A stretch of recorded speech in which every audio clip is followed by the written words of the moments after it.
এলাকায় ৫,০০০ কোটির তিনি প্রকল্প করেছেন, তারপরও বিভিন্ন বুথে আইএসএফ বিজেপি এরা কেন লিড পাবে? যদি লিড পায় তা বন্ধ করতে হবে।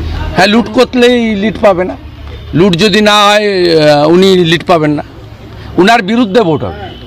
কে দাঁড়িয়েছে বড় কথা নয়। আর ওনার মিটিংয়ে উনি আজকে ১৩৭ জনকে ডেকেছিলেন। মিটিংয়ে আমার লোক ছিল, আমি সব জানি। এনআইএ থেকে তলব করা হয়েছে মোট ১৩৭টা লোককে ডেকেছিল, অঞ্চল প্রেসিডেন্ট, ব্লক প্রেসিডেন্ট, কাউন্সিলর, মোট ১৩৭ জনের মিটিং হয়েছে।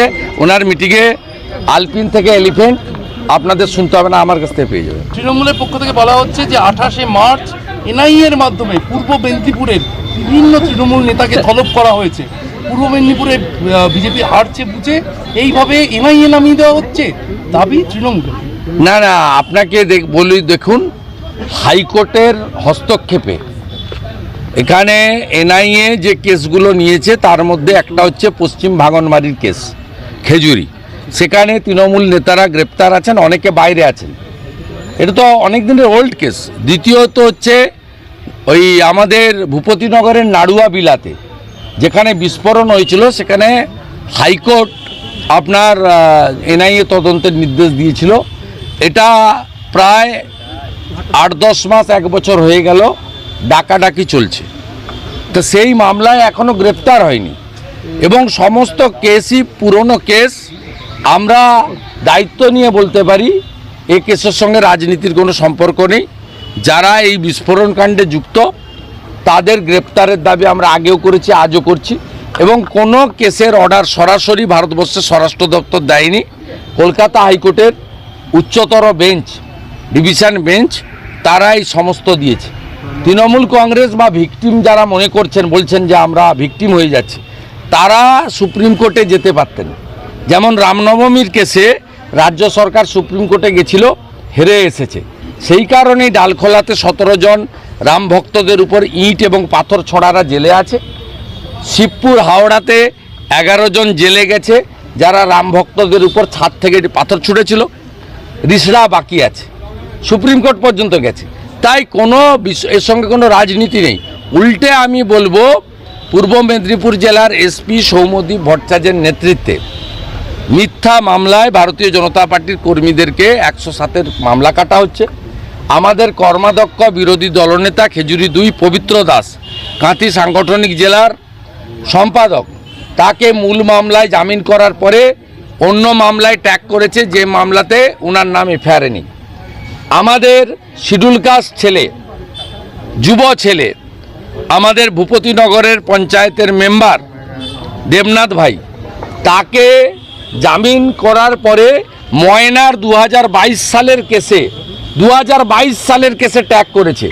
আমরাও আগামী সোমবার কলকাতা হাইকোর্টে এই এসপি সৌম্যদীপ ভট্টাচার্যের বিরুদ্ধে, তার পুলিশের বিরুদ্ধে আমরা একাধিক রিট করতে চলেছি। তৃণমূল কংগ্রেসকে বলবো, ক্ষমতা থাকলে আদালতে গিয়ে লড়াই করুন, সে লড়াই মোকাবিলা আমরা করব। এসব বাজারে গরম করে লাভ নেই।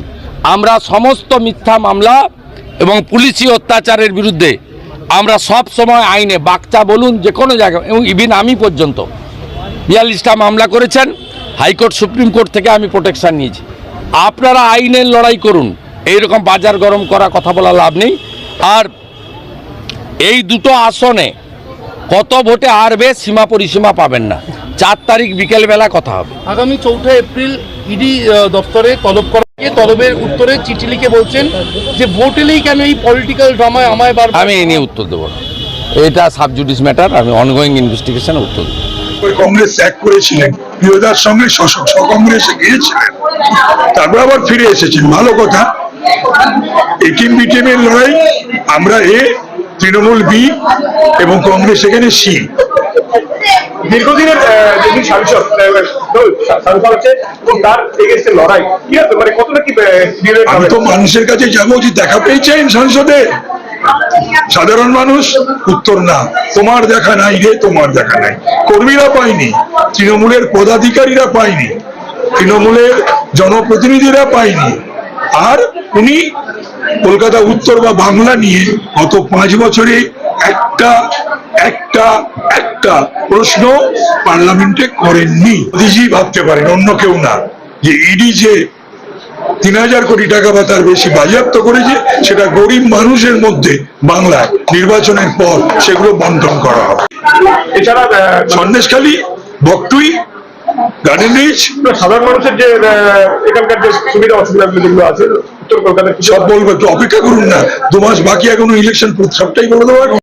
দেখুন, পূর্ব মেদিনীপুরে পায়ের তলা থেকে মাটি সরছে, বিজেপি হারছে, এটা জেনে শুভেন্দু অধিকারীরা একটা ভয়ঙ্কর ষড়যন্ত্র শুরু করেছে। তৃণমূল কংগ্রেসের কর্মী, সংগঠক নেতৃত্ব তাদেরকে নতুন করে এই ভোটের মুখে এনআইএ নোটিশ পাঠানো শুরু হয়েছে। অর্থাৎ এনআইএ দিয়ে তলব করিয়ে তাদের চাপ দেয়া, গ্রেফতার করানো এবং যাতে ভোটের আগে প্রচারের সময় মাঠটাকে ফাঁকা করা যায়, সেই কারণে এই গভীর চক্রান্ত।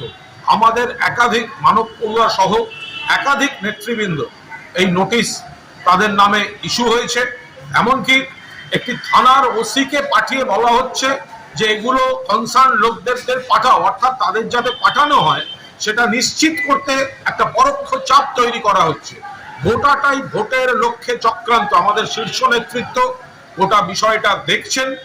আমাদের কোনো কর্মী বা নেতা এই নোটিশে সাড়া দিয়ে যাবে না, কারণ এটা রাজনীতির জন্য করছে, ভোটের আগে করছে। আমরা আইনি পথে এটা কমব্যাট করব, আইনি পথে পদক্ষেপ পার্টি দেখছে যা যা পদক্ষেপ নেওয়া যায়। আমরা আপনাদের জানিয়ে রাখছি যে এলাকায় শুভেন্দুর পায়ের তলায় ভিত নড়ছে, মাটি সরছে। পূর্ব মেদিনীপুরের 2টি আসন বিজেপি হারতে চলেছে, তৃণমূল জিততে চলেছে। তাই মরিয়া চেষ্টায় আমাদের কর্মী এবং সংগঠক নেতাদের এখন এনআইএ দিয়ে ডেকে পাঠিয়ে এলাকা ফাঁকা করার চক্রান্ত করছে। এর বিরুদ্ধে মানুষ গর্জে উঠবে।